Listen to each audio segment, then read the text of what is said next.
Today, we're going to be talking about dating and relationships because we need strong relationships to create a society where men, women, and children of every ethnicity can experience prosperity and live in harmony.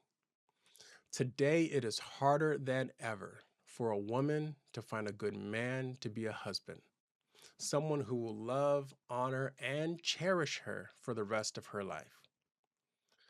There's a lot of obstacles that have to be overcome. There's some difficult roads that you may have to walk down. There may be some bad habits that need to be broken and some skills that you have to learn, but the work is worth it.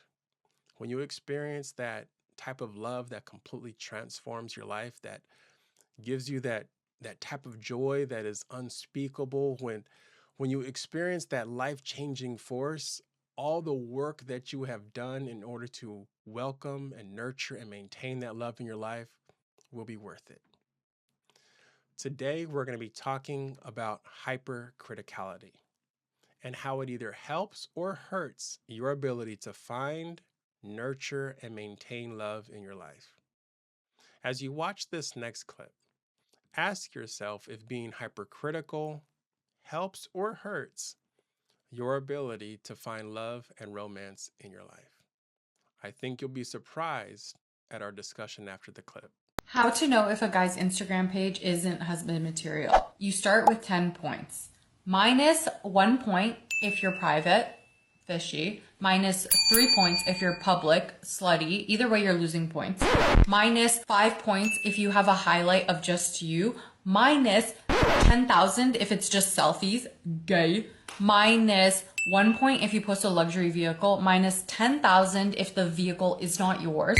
Minus 100 points if you are at the club or popping bottles. Minus 5 points if you're at the mosque, temple, or church. Performative. I know that there are some people out there who will tell you being hypercritical is not a problem.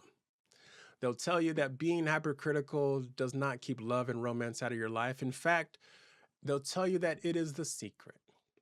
They'll tell you that being hypercritical when you're in high demand is a necessity because there are so many men out there who are not husband material. And when they show interest in you, you need to find a way to weed those people out so that you can focus on the men who are husband material. But I disagree with that. If that were the case, then there would be a lot more women who have hypercritical personality traits, welcoming, nurturing, and maintaining happy, healthy, loving, lifelong relationships. But that's just not what I have seen. I'm going to show you 5 surprising ways being hypercritical keeps love and romance out of your life and prevents you from enjoying a healthy, happy, lifelong relationship. Being hypercritical keeps you away from love and romance because, first, it makes you miss out on that good man that has spent his time developing the skills that you need in a good partner. And he may not have spent as much time developing the skills that you need to have a curated and a polished social media account. Second, being hypercritical makes you miss out on your opportunity to join a community that practices empathy. And if you miss out on an opportunity to join a community that practices empathy, then you may miss out on your opportunity to meet a man that shares your core values, has similar life goals, and would be a great husband for you for the rest of your life. Third, being hypercritical keeps you away from love and romance because it makes it more difficult for you to love yourself. You begin to apply the same harsh criticism that you do to other people to yourself. And when it is more difficult for you to love yourself, it is more difficult for you to welcome, nurture, and maintain love for other people. Fourth, being hypercritical keeps you away from love and romance because it increases your anxiety. When you begin to assume that other people judge you just as harshly as you judge yourself, your anxiety increases.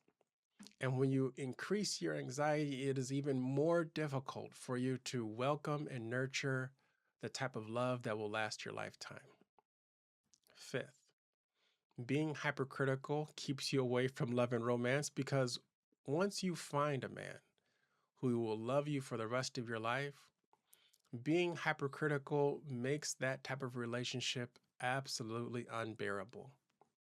You begin to nag, you begin to nitpick, you begin to self sabotage just because you haven't dealt with that hypercritical personality trait that you may have thought served you very well when you were single. These are my 5 surprising ways that being hypercritical can keep you away from love and romance. I'm interested in hearing what yours are. Put those in the comments below. There's a lot of people out there who are experiencing hypercritical behavior. They're struggling with it. If you have experienced hypercritical behavior and you have learned to survive it and thrive, share what you did. There may be someone out there who sees this video and is able to view your comment, and you may be able to help them. If you're experiencing a hypercritical partner, support this channel. I am bringing together people who believe in love and who are working to build happy, healthy, loving, lifelong relationships. Because we need strong relationships in order to create the society that we need for men, women, and children of every ethnicity to experience prosperity and live in harmony. I'll see you in the next video.